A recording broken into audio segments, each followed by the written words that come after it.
Inconnue du grand public, Myriam El Khomri est nommée le 2 septembre dernier au ministère du Travail, de l'Emploi et de la Formation.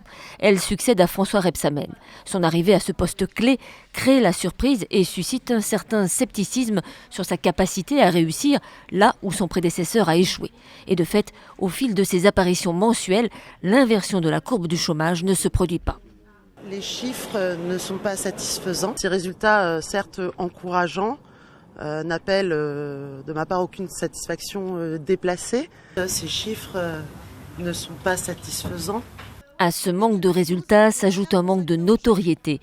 44% des personnes interrogées ignorent que Myriam El Khomri est ministre du Travail. C'est un chiffre qui est préoccupant pour la ministre de l'Emploi, parce que certes, elle n'est là que depuis le mois de septembre, donc elle a encore du temps pour être connue, mais tout de même, elle incarne la préoccupation numéro 1 des Français, donc c'est peu.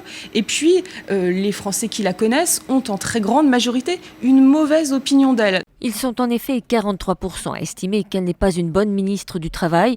Plus indulgents, les sympathisants de gauche ne sont que 30% à la juger mauvaise, quand ils sont 57% à droite.